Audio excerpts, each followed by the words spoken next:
I looked right at one person, said, what do you think is going to happen? I said, the only thing you need to bring is a whole hell of a lot of body bags, because ain't nobody going to put up with it, and you're going to end up with a whole lot of dead people.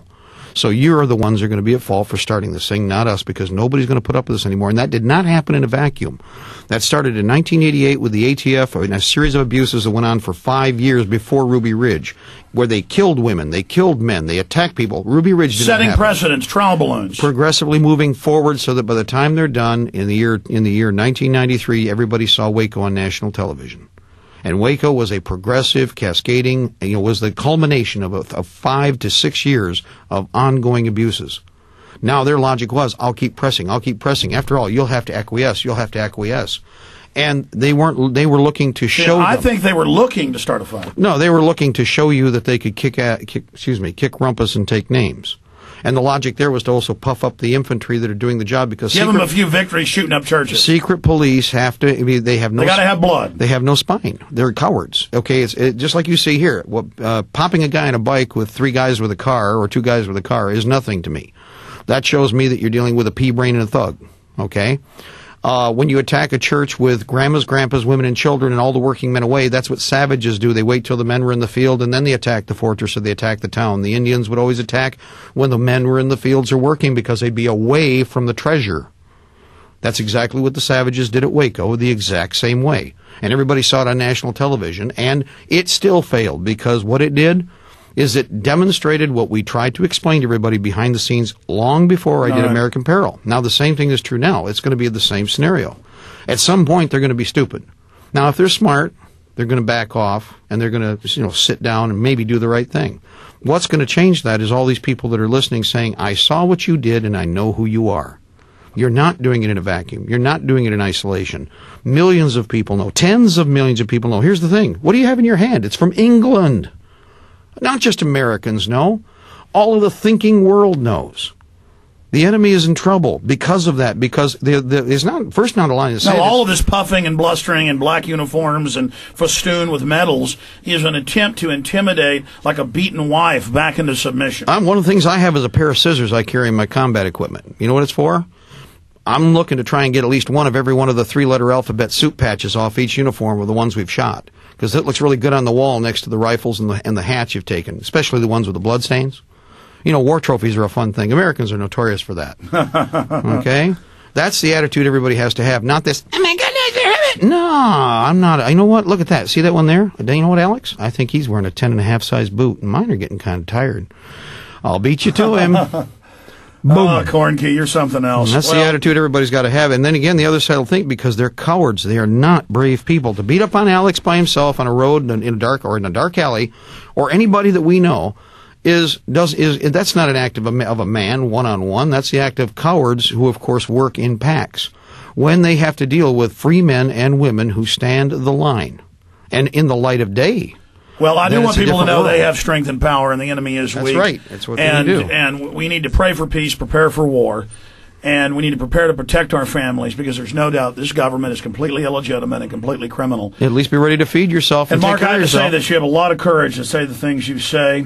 I truly have weighed things, and I try. My job is to wake up as many as I can, to energize as many people as I can, just as you have done and been successful at. And to just let people know the nature of their enemy so they can make the decisions about what they're going to do, and then I can point people at you. Give folks your website. I only have time to take 2 or 3 phone calls. Okay, real quick here. Go to www.libertytreeradio.4mg.com. That's www.libertytreeradio.4mg.com. And we're also on We the People Radio Network, by the way, WTPRN.com. You'll also find us, if you want to go to YouTube, have some fun, guys. Go to YouTube and punch in Liberty Tree Radio. That's Liberty Tree Radio. Go to YouTube, punch in Liberty Tree Radio. You've got some great training videos. All the videos, but also our music videos. Take a look. This will give you a chance to see what troops are doing all around the country, a lot of the training. And by the way, you will see our new dog, Bruce. He was 220 pounds when we got him. He's a black and white dog. We had to weld 2 of them together, one white, one black, and we went schnook. And now we have this. No squeezing, only tickle. All right, listen, I gotta get to some calls here. Eric and Philly, you are on the air. Go ahead. Hey, wonderful, Alex, Mark Koernke. You were incarcerated for 7 years, Mark, and I believe the main reason you were able to get through that is because you had the unbelievable support of your wife. Yes, as a matter of fact. Both Nancy and many friends that we had out there across the country. And your sons. Yes. And all three of the sons and my daughter, too, by the way. So, yeah, because I was actually charged with aggravated assault because the cops said I hit him with my car. And I had to do 3 months, and that was very hard. But the thing that got me through it was my family. Yeah, that's one of their favorite deals is... Go right ahead. Go right ahead. It was unbelievable. I would actually like to send you the info, Mark. Maybe you could help me out with that. By the way, you can go to type Mark Koernke into YouTube. It's one of the hundreds of videos, if you can find it quick, where you can see the squad car video. You know, back before YouTube, we aired it on Access TV. Yep. when they were setting you up, and it was the cops are chasing you, they run you off the road, and charge you. Right. Plus, also the video. I mean, it's incredible. Also, we have the dispatch tapes that they didn't think we had because several of the officers were recording their own dispatch. I'll tell the story now. The rest of the way.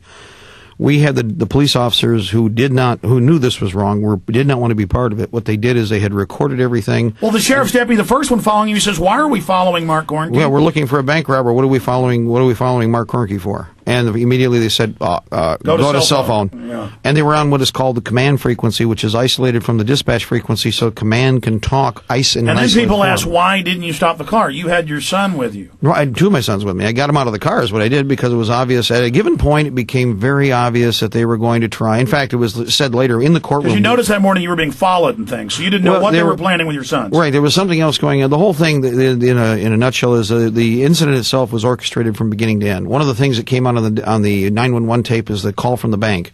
Hello, 911. Yes, we've just been robbed. Is he right there? No, he isn't. Well, where is he? Well, he just walked out of the front door of the bank, across the street, and over to the sheriff's department. And she goes, what? Would you repeat that? Well, we're right here standing in the bank window, and he went right out the front door and across the street and over to the sheriff's department. And it goes dead quiet on the other end. Now, he then walked across the street, goes to the Dairy Queen, which is only from the distance of here to that store across the street from your office here, and meets with the duty sergeant for the sheriff's department. And then suddenly everybody's after Mark Koernke. And this is the actual bank robber who absconded went into the bank and this guy, by the way, looks nothing like you. Nothing like me. Isn't he tall and had gray hair? Lean and very thin. Short, lean and very thin. I mean, lean, very thin face. In fact, they had him on camera.